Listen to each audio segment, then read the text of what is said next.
Hi everybody, it's Linda back with another DIY tutorial on how to make some dry shampoo. I've been using this for a long time. I'm out. It looks like there's still some in there, but it's out. And I don't wash my hair every day. I used to. I used to wash it every single day without fail, unless I wasn't going someplace on a Saturday. But if I was going to work, my hair got washed. And then I was told that's not good. And I found out that my former stylist, she didn't wash her hair more than once or twice a week. What? Okay, I jumped on the bandwagon, but my hair, I don't know, everybody's got different hair. My hair is very fine.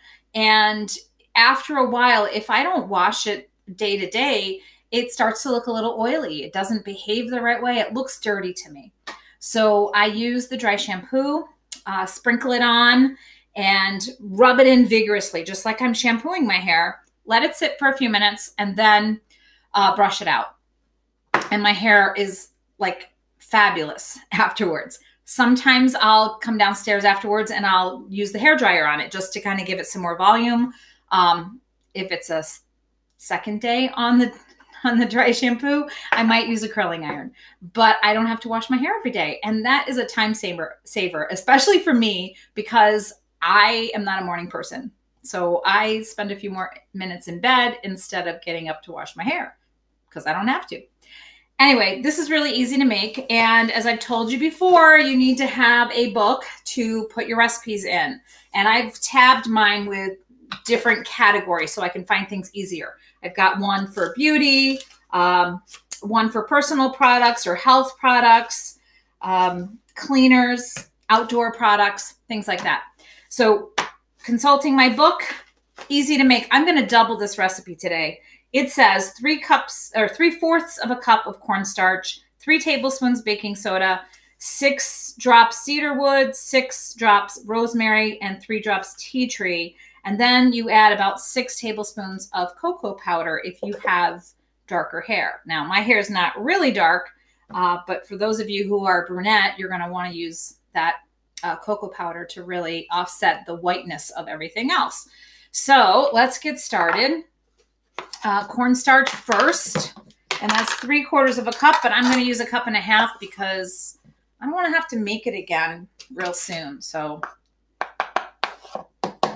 there's 1/2. Hope I have enough in here.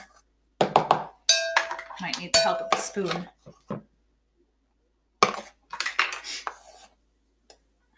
Close enough. I'm not making a cake.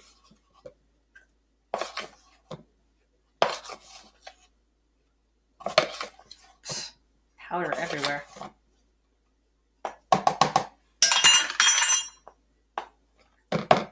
All right, that's 1.5 cups. And it says 3 tablespoons of baking soda. So I'm going to put in 6 because I'm doubling it.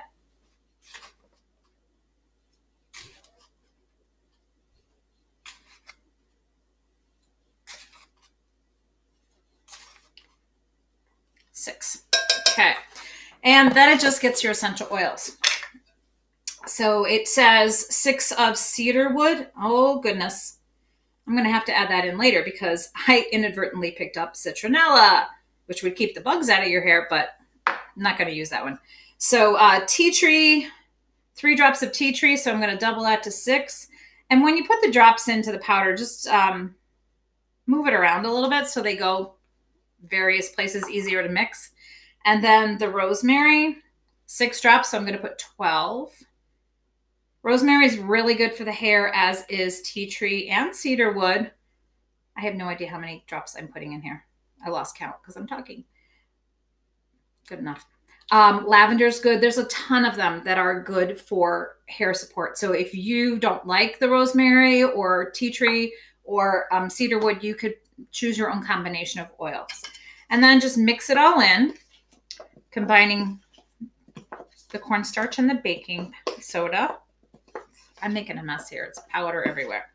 And then I'm going to add my cedarwood later, but I'm going to add the cocoa right now, unsweetened, of course.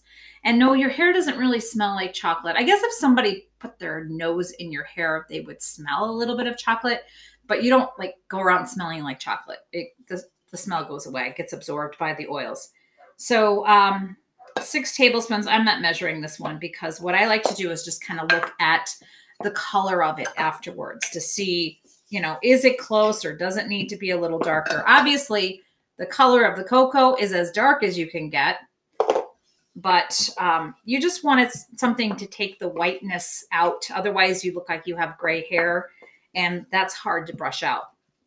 This one is a little easier. Why is this going everywhere? What a mess. All right, so here's the color. It's still pretty white. I'm going to add some more. Oh, heck. Okay, that looks good. Oh, I forgot I'm making doubles, so I needed more than 6 tablespoons.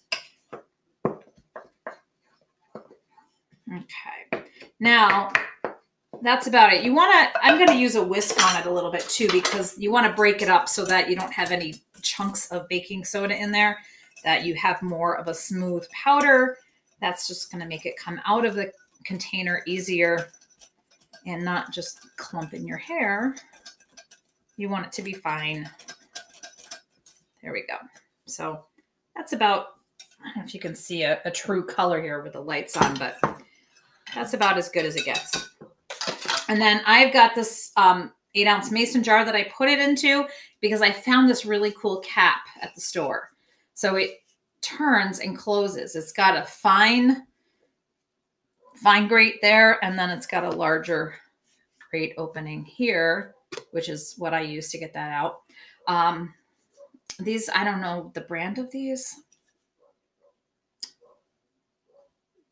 Creative something. I'll put a note in the, yeah, with my eyesight. Wait, husband's glasses are here. It wasn't creative at all. It was quality, or I don't know if that's a name. Nope, it's not even quality. Quattro Stagioni. Bormioli Rocco. So I think it's Italian. So good luck trying to find those. I found them at Walmart and I bought a bunch of them. So I think they were on special and they were going out of business. So I'm going to put that in there. Other thing that you can use if you can't find those cool caps is just a cheese shaker, right? That works just as fine. The only problem is you can't close it. So what I do is I have one of these downstairs that I had already had. I put a plastic bag and a rubber band on it to keep it closed in the drawer. All right. And so that's all there is to it. You put it in your jar.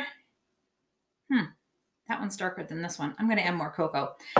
And then I have to actually add the cedar wood. So anyway, you get the idea of how to do this and how to use it. Just put it in, shake it on a little bit, or put it in your hands and put it up and work it in. Let it sit for 3 or 4 minutes and then brush it out and brush it pretty vigorously.